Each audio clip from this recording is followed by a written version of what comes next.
Welcome back to 321 Film. I know recently it's been a lot of just quick movie reviews, videos, a couple other things, not really much else.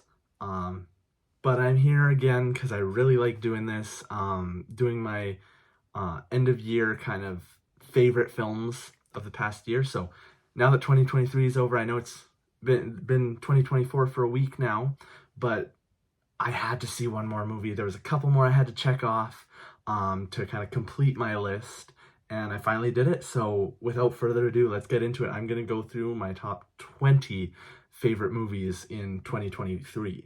So what I'm going to do is for the first, let's say, for the first four-ish, I'm going to do just quick summary, get through, and then I think the top 16 I'll do kind of little deeper breakdowns on.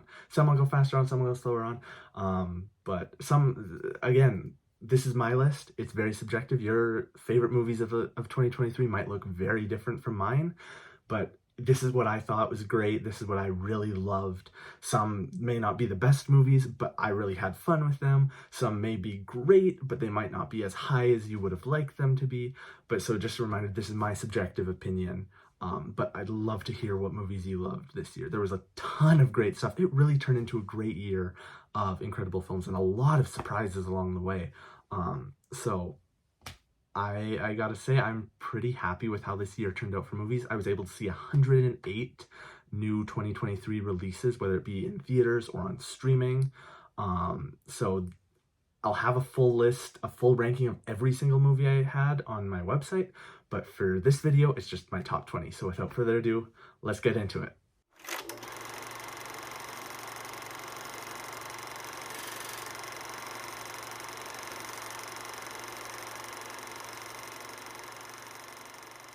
So starting off at number 20, we have one that I think most people wouldn't include in a ranking, but I did just because of how much fun this theatrical experience was. Number 20 is Taylor Swift The Eras Tour. I got to go see it in IMAX on the first day it opened, and that was quite the experience. I can't even imagine what being at the actual concert is like, but being in an IMAX theater full of Taylor Swift fans all singing along to this incredible concert, it was just a blast and one of my favorite theatrical experiences in a long time.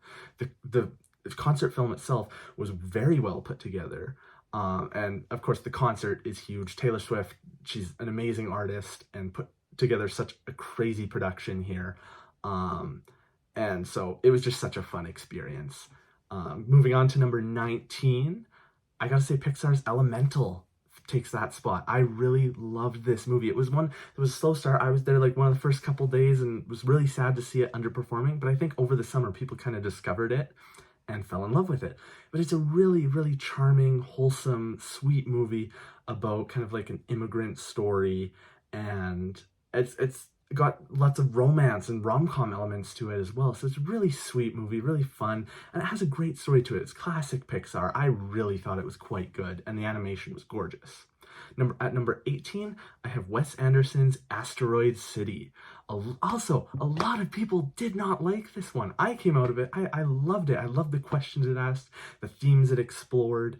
I loved the color palette, the visuals, all that classic Wes Anderson aesthetic stuff.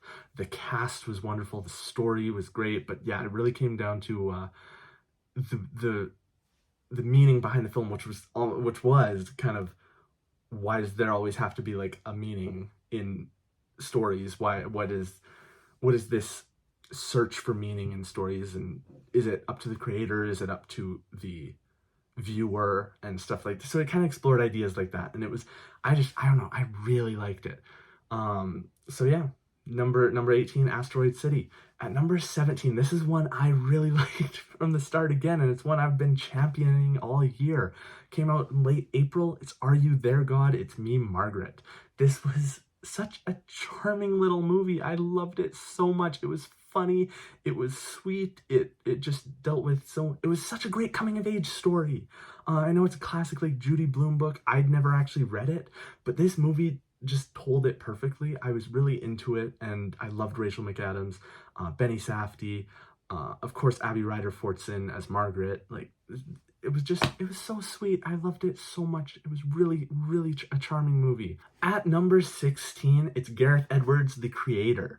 Now, this movie was kind of everything I'd been craving as a film fan over the last couple of years. I was really looking for some like big, original kind of blockbuster, especially sci-fi blockbuster. And we got it with this. Maybe not the blockbuster part. It didn't do very well. Not a lot of people saw it. You should go see it if you haven't. It's a really great movie. It's thought-provoking, original. Has so many creative concepts here that kind of blended in some classic sci-fi stuff from like Star Wars or Alien or other things like that. Blade Runner was a big influence on this movie.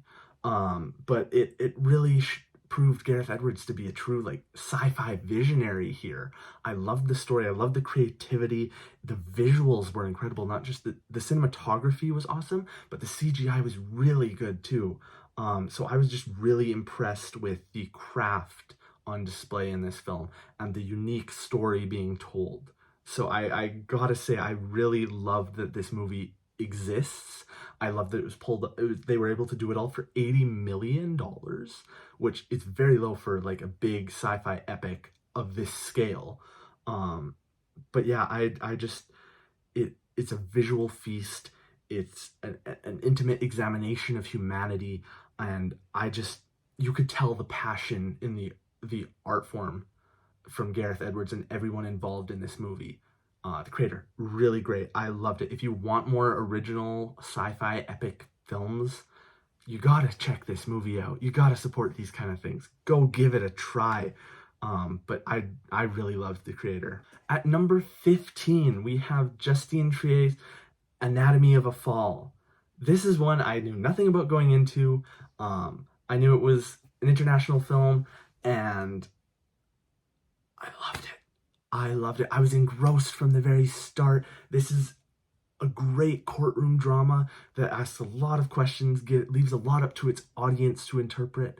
So it's a very thought-provoking movie. You have a lot going on in your head while you're watching it. Great performances, great cinematography, great story. It was thoughtful, intricate, emotional. The writing was phenomenal. The performances were great. It just progressed like a puzzle that you had to kind of solve and kind of unwrap as you went through the movie, and I just really loved it. It's exceptional filmmaking, so I highly recommend it. It definitely deserves some awards this award season.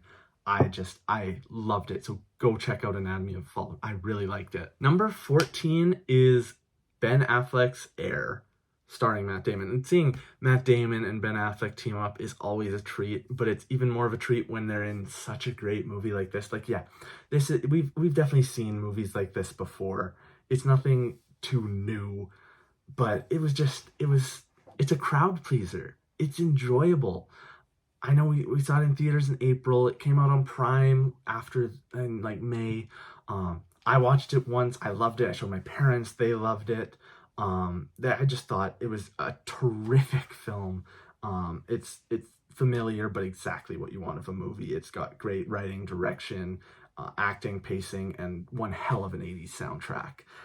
So I really liked it. And I didn't know this story about how Nike landed Michael Jordan. So I thought it was really great. I mean, you can't go wrong with Matt Damon and Ben Affleck. At number 13, it's Fair Play. Now, this is a movie I'm not seeing on many people's lists, but I saw it on Netflix in October, and since it came out, I have loved this movie. It is a ferocious, truly outstanding debut film from Chloe Domont. It's got lots of like tense atmosphere, power plays, and deals with a lot of different gender dynamics in the workplace. And it just was captivating from beginning to end. There's a lot of tense like argument fight scenes between our two leads, and my god, Phoebe Denever and Alden Ehrenreich are incredible. This is the kind of movie that used to make movie stars, and these two are incredible actors. I'm so sad that this movie's not getting talked about more. I thought their performances were incredible. The writing here was just so intense and unforgettable. It had this insane level of tonal precision, and with like ever building tension and it was just so smart and such a sharp script. So I just thought all around this movie was very well done. It's kind of reminiscent of like 90s, almost like erotic thrillers or dramas, kind of like something like a Basic Instinct or a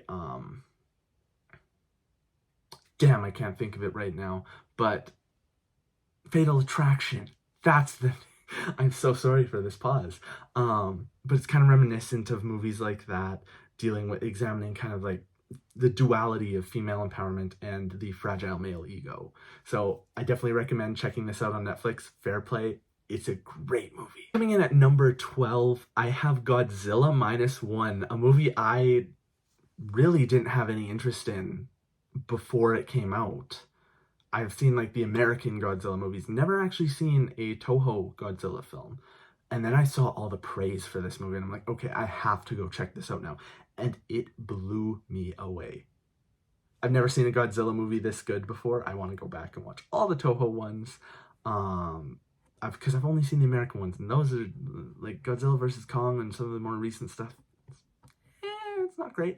But getting to see this version of Godzilla being the true like villain, I loved it. It's the first time I've been terrified of Godzilla. It's like Jaws, Jurassic Park, and Dunkirk all wrapped into one thing, and you'll understand when you see it.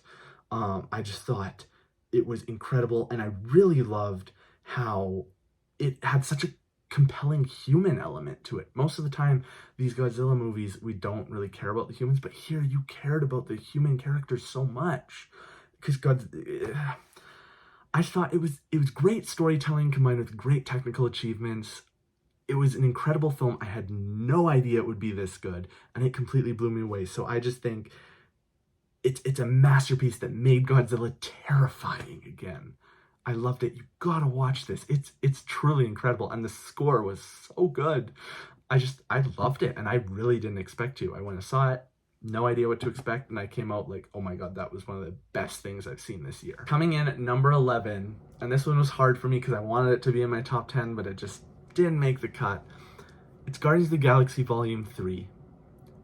After a couple disappointing entries in the MCU, it was so refreshing to get one that felt like James Gunn was in control of it. This was a James Gunn movie, not a Marvel movie. This was James Gunn all the way through. And it was so nice. I just loved it. It's the perfect finale to that trilogy of films. Caps it off beautifully. And it elevates the whole trilogy. These characters are some of Marvel's best. This movie is one of Marvel's best. James Gunn, he's just a master of emotion and a creative genius in this genre.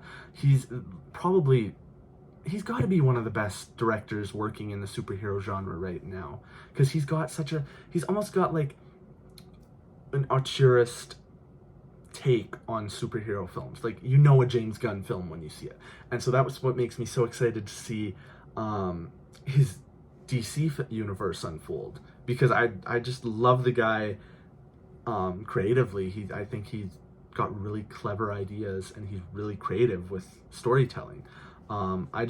This movie, I laughed, I cried, I loved the action, the story, the soundtrack. And saying farewell to these characters was hard, but man, that final scene with Dog Days Are Over playing is just one of the most euphoric scenes I've seen in a movie all year, and I won't forget that anytime soon. But it was such a satisfying movie. I really loved this one, and it's quality that I've been missing from Marvel for a while. Before I get into my top 10 here, I just wanted to highlight a couple other movies I really loved this year that weren't in my top 20. So there was John Wick Chapter 4. That was a great one. It was such a fun ride. That one take shot with the camera over top of the action scene, just tracking everything, looking down at the floor, that was incredible. The stair scene, everything in that movie was so great. It was just such a wild ride. I really loved Michael B. Jordan's directorial debut in Creed 3. That was really great. Blackberry was awesome. Priscilla, The New Color Purple was really great. Anyone But You was so much fun, a great return to kind of a rom-com story. The Iron Claw, Past Lives, that's one I really wanted to include in my top 20. It just didn't make the cut for me, but I really thought it was quite good. I liked Maestro a lot more when I first saw it, more I thought about it. It's not my favorite, but I really loved Dumb Money, May, December, The Killer, A Good Person. I was one of the few that liked Shazam 2, and The Marvels. I did like it. The Dungeons and Dragons movie was a lot of fun. Joyride was fun. I loved Migration. I ended up really liking that movie. But yeah, that's kind of my highlights for the year that didn't make the cut. Also, No One Will Save You on Disney Plus or Hulu if you're in the States. But that one was quite good. So yeah, that's a couple. I was disappointed in some others like Poor Things or Indiana Jones was a little disappointing. But overall, like, I liked a lot of movies this year. So let's get in my top 10 now. Coming in at number 10, and this is a wild one, Emerald Fennell's Saltburn. It's a movie that nothing can prepare you for. Now, it's not as weird or wild as a lot of people will have you suggest. Yes, it has some very strange, very twisted scenes, but in the grand scheme of things, it's not that bad. Still, there's a couple scenes that are a little weird. But overall, this was a just dark, immensely twisted, stylish film that will leave kind of both a little sickened and stunned. I really had fun with this. I loved being in the theater watching it and seeing people's reactions to some of this. It was really fun because people were awkwardly giggling. They were like, what the hell did we get ourselves into? But I thought it was quite fun. It's kind of like a newer version of the Talented Mr. Ripley, but I enjoyed it. I thought, Barry Keoghan, he was so good in this. He was a very bold, brave performance, and I'd never quite seen him like this before. One thing I just want to add about Saltburn is that, yeah, it might not be the greatest, but it is one of the most unique and original films of the year. It's bizarre, amusing, sexy, intriguing. It's fucked up at times, but it's a bold, creative movie. Yeah, it's reminiscent of some things, but at the same time, I loved the cinematography and the creativity put into it, and that's kind of why I have it so high on my list. At number 9, I have a movie that is a complete and utter delight. It's a treat of a film. It's Wonka. Paul King's Wonka is just so delightful, so wonderful, so whimsical, filled with memorable songs, brilliant musical sequences, fun choreography, colorful, immersive visuals and production design, a heartfelt story, storybook-like direction. Like, it kind of got everything you want, and Timothée Chalamet is so good here. I loved him in this musical. Like, we're used to getting him in such dark roles, and seeing him in this kind of like more whimsical Willy Wonka role was just a lot of fun. I loved the music in it. I really just loved Paul King's direction. I love the Paddington movies, so I was really excited to check this out, and it did not disappoint. I've seen it twice now, and both times I had such a blast, and I've had the music stuck in my head for so long. It's just, they knocked it out of the park. I loved it. It was the perfect movie to see with family and friends over the holiday season, and it's such a heartwarming, whimsical musical treat. If you haven't seen Wonka, definitely check it out. I think you'll have a great time with it. Number 8, I have The Hunger Games, The Ballad of Songbirds and Snakes. It's a long title, it's a long movie, but damn is it a great one. I love the Hunger Games movies. Catching Fire is my favorite, but this is right there, right up there with it, because The Ballad of Songbirds and Snakes is it's really one of the best entries in the franchise. It's a great movie, and it's the rare prequel that manages to stand on its own 2 feet and still feel taller than the other stories it's ultimately meant to support. I just thought it's a lot more intimate and grounded than the other movies, while still having everything that made those great. A great cast. Tom Blythe, Rachel Zegler, Jason Schwartzman. They're all incredible in this. Viola Davis, Peter Dinklage. Like, how's this franchise managed to get so many great actors to be in it? It's got great production design, great world building, fantastic costumes, an epic score, great direction, great writing. It really was an excellent adaptation of a great book. I was so glad to be back in this world. I loved the other movies, and just seeing this movie be on the level of the original film, on the level of Catching Fire, and sometimes surpass it, was just so exciting to me. And it was just a lot more nuanced, darker, and more of a character study than these kinds of movies are usually allowed to be. So that was just really exciting to watch. And I loved it so much. I thought it was really great. Number 7 is a movie I just saw today. It was one of the last ones I had to see to kind of complete all the 2023 movies I wanted to see. And that is American Fiction. And man, this movie was so good. I really loved it. It's a great kind of like, it's a great social satire, a biting social commentary on how Black stories are told, filled with like a lot of irony, contradictory elements, and food for thought in this like hilarious and entertaining package. I just thought Jeffrey Wright was so good in it. What's the director's name? Cord Jefferson, who wrote and directed this film, did such a good job at blending entertainment with this strong social commentary, which was so good. And it's just, man, it's a great screenplay. It's just, Jeffrey Wright was incredible. There's a lot of laughs. It's just really impressive. I loved it. I haven't really had a lot of time to digest it, so that's why this is a little more off the cuff. But man, I thought it was really good. You got to go see American Fiction. It was a lot of fun while also being very thought-provoking. At number 6, we have what I believe is a new holiday classic, The Holdovers. And this is a truly special, wonderful, and most of all wholesome film. They really don't make movies like this anymore. It very much is reminiscent of films from the 70s, even some in the 90s. But this most specifically was supposed to represent a film made in the 70s, from how they shot it. They even, like, the logos at the start they made look like the 70s. They added a lot of grain. They dressed it all to be, it's a movie, if you didn't know any better, you'd think this was made in the 70s, not today. So I thought it felt like the type of movie that you can curl up next on the couch with a blanket next to a fire and just put on while you're with family during the holiday season. It's warm, it's cozy, it's sweet, it's funny, and so heartwarming. It kind of felt like what I most compared it to was Dead Poets Society. It felt like a movie like that, but I really loved. It's just so pure and enjoyable. I really loved seeing this teacher and the student kind of find understanding and common ground with each other and get to know each other better and find ways of improving each other as they developed a relationship. I didn't expect much from it, and it was so good.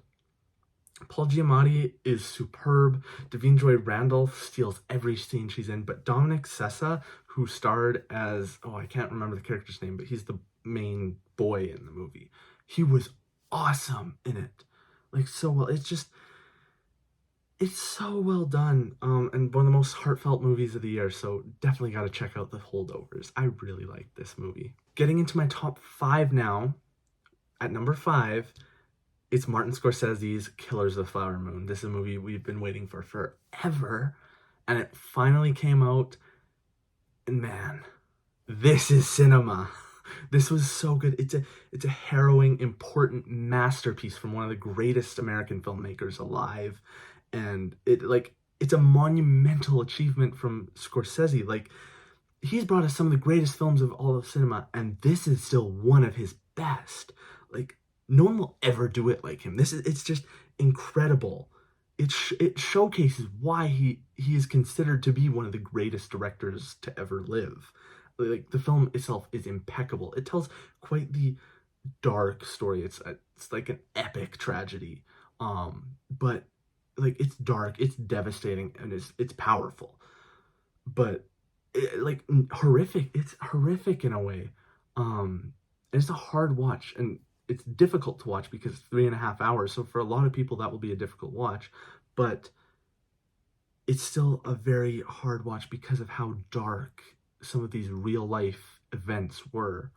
I really loved Lily Gladstone in this. Leonardo DiCaprio was great. Robert De Niro was fantastic. Um, but this is a movie that everyone needs to see. It's something really we need to teach this history, because it's something like I wasn't aware of prior to watching this movie. And it's really an important piece of history that needs to be kind of recognized a little further. But yeah, I think it should be mandatory viewing for everyone. It's an important piece of our history that people like to sweep under the rug, especially in times where we're trying to deal with reconciliation of Indigenous peoples and the horrible events that white people have put them through in the past. This is just a really important film to view as part of our reconciliation efforts.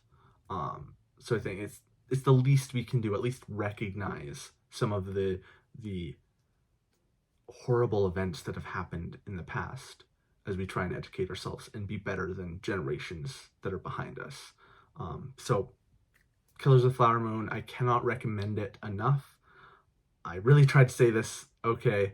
I hope I did a good job with this. If you want to see more, go check out my review on it. Because yeah, this is a very important film and it's a masterpiece from Martin Scorsese. A little bit of a more upbeat note. My number 4 movie is the one I've seen the most out of any of these. I've seen it 8 times now. I saw it like 6 times in theaters or something. I love this movie, and I know it's surprising that it's not like my number 1, but the next movies are also so good. This is just the one I probably found the most entertaining out of all of it. I love this movie, and it won't really be a surprise what it is. My number 4 spot goes to Mission Impossible Dead Reckoning Part 1. I love the Mission Impossible movies. Fallout is one of my favorite movies, so getting to see the next one, Dead Reckoning, was just so exciting. And I got the greatest experience a film fan can get to watch it for the first time. I got to go see it at the Chinese Theater in LA, and that was incredible. Just seeing this movie on that screen in that auditorium, that was such a cool experience. But the movie itself, it's so entertaining. I have nothing but praise for it. This is what the big screen was made for. Tom Cruise just goes for it with the stunts, with the action, with even the acting. Like, he is just so good. And Chris McQuarrie it keeps leveling up as a writer director with these movies. He is just incredible. The things he's pulling off with the camera or the story, like this is just such a wild ride that you don't even feel the time passing. It's just, I love the style and feel of the movie. The action was incredible, from the iconic bike jump to the sequences on the train. The sequences in Venice are incredible. I love the score. It feels completely different than anything we've gotten in Mission Impossible, so that's always exciting. It's an insane movie that's so good. I love this movie. It's so good.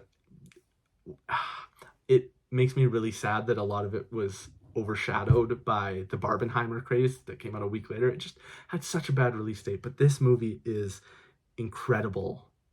I loved it. It's so entertaining. I've seen it 8 times now for a reason. Getting into my top 3, at number 3 is Spider-Man Across the Spider-Verse, and this might very well be the best Spider-Man movie to ever come out. It's an incredible story. It's very creative, and it's insane what they were able to pull off here. And it's just like the art on display here, with the animation, with the storytelling. This is something that will genuinely progress the medium of film. Like, this feels like something we have not seen before. The animation on display in this movie is just incredible. It's a gorgeous picture to look at. Every frame of this movie is gorgeous, and I love the different styles they were able to use and how creatively they blend all of that along with this really great story that Miles has to go through. It's a great follow-up to Into the Spider-Verse. I'm so excited for Beyond the Spider-Verse. This movie's it's incredible, and it's one that will advance the medium of film. It's a work of art. that like it's one of the best sequels I've probably ever seen, along the lines like Empire Strikes Back. It's it's beyond extraordinary. It's a masterpiece. I just This movie was so good. I don't know what else to say about it. Like, it's it's a joy to see movies like this released in theaters that represent the art form at its most imaginative. Um, and there's humanity in every frame, every line of dialogue, every musical note and emotional beat. And I'm just so thankful for all of the artists that put in so much work to make this movie what it was. And I'm just gonna keep watching it over and over and over again because it's incredible. It's truly a great film. And this is where it gets really hard. My top two are basically my top one. I, for the longest time, couldn't decide which one was what I was going to use in my top one, and I ended up picking one. But really, these two that I'm about to go into are my favorite movies of the year. I'm sure you can guess what they are because I haven't mentioned them anywhere. Number two, it's Barbie. Barbie was a movie that I think a lot of people weren't sure about going into. And yeah, the people got excited for it closer too, but a year out, a lot of people were talking about like, Ryan Gosling seems weird for Ken. Margot Robbie's good casting, but not really sure what this is going to be because it's Greta Gerwig and who knows what was going to happen with it. I was someone who was always kind of looking forward to it. I've seen Greta Gerwig's Lady Bird and Little Women, and those movies were fantastic. So I had nothing but excitement for this film, and I was rewarded. That excitement paid off. This movie is truly, it's remarkable how good it was, how entertaining it was, how much fun, how great the performances are, how creative everything in it was, and how they blended in so much awesome social commentary so naturally into the story so that you don't even realize the social commentary that's going on until it's over and you're digesting the movie. I loved it. Like, it was so much. I'm sure you've seen it. Everyone saw Barbie.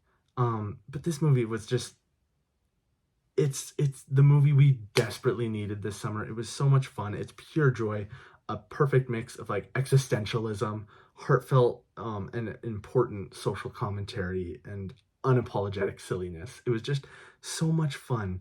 Margot Robbie was brilliant in it, but I really thought Ryan Gosling, who's one of my favorite actors, he truly stole the show as Ken, especially in the I'm Just Ken musical sequence, which was so much fun. I loved the cinematography, all the color palette, how everything was so blue and pink and colorful to look at. The script, though, Greta Gerwig's script is truly something special. It's really remarkable how well she and Noah Baumbach were able to blend in so many elements, and explore elements of feminism, existentialism, patriarchy, and toxic masculinity in this movie, while packaging it as a satirical musical comedy that is a homage to like the fabric of cinema, stuff like it felt like old Technicolor musicals in a way. So it's the movie of our time. This is one of the most important movies of the year, I think, and people showed up. People loved this movie. It's if you were to point to a movie that best defines what was 2023, it's Barbie, and that's why I think it has a very good chance at being Best Picture.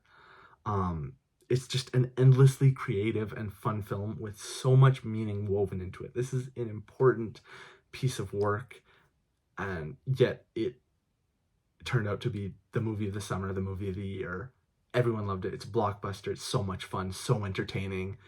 Everyone in it was so great, but wow, I was just so impressed with everything they were able to do with this movie. Finally, at number one, my favorite movie of the year, although really Barbie is right there with it, it's Oppenheimer. Barbenheimer won this year for me. Once July was done, I'm like, okay, I know what my favorite movies of the year were. There was no surpassing Barbie and Oppenheimer because they were just too good. But yeah, Oppenheimer getting to see it in IMAX 70mm was a real treat, and it left me stunned and speechless. I've loved Christopher Nolan for a number of years. Inception was one of my favorite movies for a while, but all his films are like my favorites. I love his movies. But this is his magnum opus. This is probably the best movie we're ever going to see from Christopher Nolan, and, well, I'm not going to say that for sure, because who knows what he's going to do next, but Oppenheimer so far is his masterpiece. It's a beautiful and harrowing experience of a film that is completely mesmerizing. Like, once it started, I could not take my eyes off the screen. It's a true masterclass on building extreme tension through like exquisite fast dialogue, intensely powerful sound, and an equally explosive score with some gorgeous visuals. Cillian Murphy was awesome as Robert Oppenheimer, and Robert Downey Jr. was equally impressive in his role, and I really think he has a good shot at an Oscar this year. It's really unlike anything, well, it is like stuff you've seen, but it is such a unique cinematic experience. The direction, editing, and music seem to be in like perfect fusion, immersing us in the mind of Oppenheimer. It's just a pure sensory experience that makes it probably Nolan's film with the strongest identity of what it is. I was in a state of awe when it finished. Every time I've watched it in theaters and at home, the credits roll and you just sit there in awe, in terror of, like, it's a masterpiece from the guy who's made Interstellar, Inception, The Dark Knight, Dunkirk, Tenet. Like, I'm so in awe. This is no exaggeration. This is along with Barbie, this is the film of the year. This could be one of the best films of the decade. It's a staggering piece of work. A complete and utter masterpiece that you gotta see.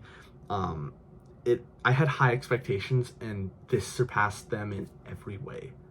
It's a monumental achievement from Christopher Nolan. So, yeah, that's my top 10, top 20 of the year.